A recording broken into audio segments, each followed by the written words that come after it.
It was a cold and windy day when I visited that castle in Scotland. It hadn't stopped raining all day.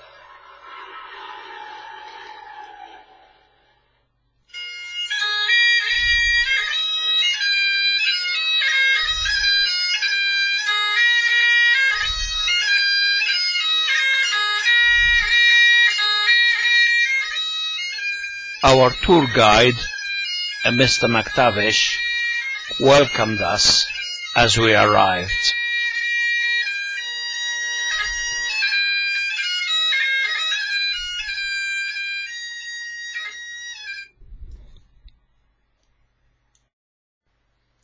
After 10 minutes or so of playing the bagpipes in the castle's entrance hall, McTavish took us on a guided tour of the castle. He showed us every room and talked knowledgeably about the architecture of the time.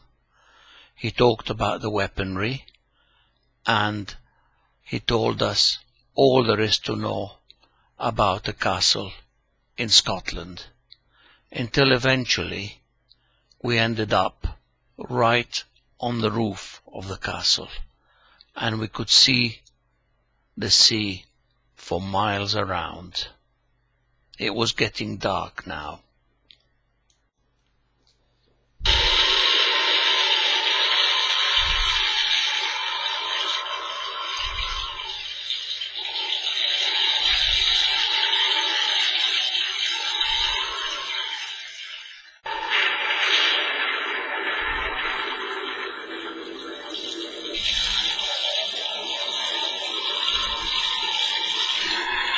We entered the castle again to shelter from the rain and the wind, and it was then that McTavish said, "There's one thing I have not shown you yet. The dungeons. Would you like to visit the dungeons?" We all nodded in agreement. So he took us down a spiral staircase.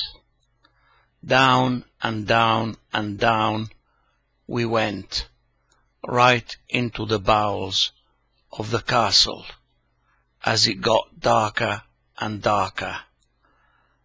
The air smelt moist and damp and musty, and I must admit, somewhat frightening. It was getting darker all the time as we reached the depth of that castle. Suddenly, McTavish stopped. He picked up a flaming torch and said, "No electricity down here. This is an original torch. We use oil to light it these days." Eventually, he stopped and said, "Down that corridor over there, all those doors are the dungeons." He opened the first door and we entered. A few moments later, our eyes adjusted to the darkness and we could see heavy chains hanging from the walls. In a corner were a few instruments of torture. He pointed at dark patches on the walls and explained that it was dried blood. As we turned around to leave that room, the torch in his hand ran out of oil and went out suddenly. He reassuringly ushered everyone out, and I heard the heavy door clang shut.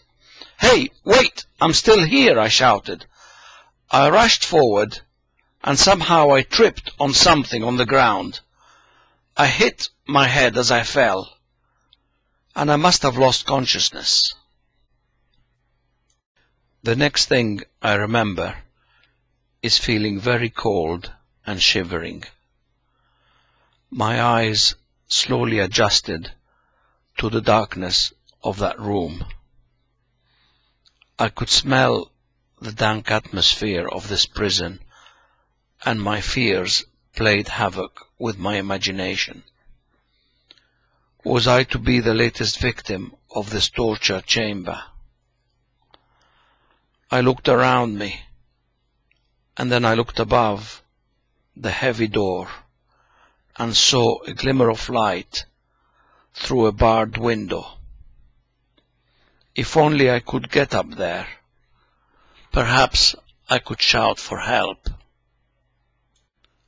I searched around for something to stand on, and I found a few stones, so I lifted them nearer the wall and put them one on top of another, so I could stand and get higher and nearer to that window. It's amazing how fear and panic can be a motivator when necessary, and even though I was cold and frightened, I worked as fast as I could in the dark to pile those stones on top of each other. I stood on them, on tiptoes, pulling myself up by grasping tightly at a few crevices in the ancient walls of the castle. I wanted so much to look through that small window and shout for help. As I stretched a little more,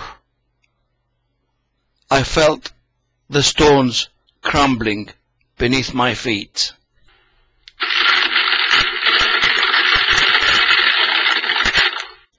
And the next thing, I fell out of bed and awoke from my dream with a start.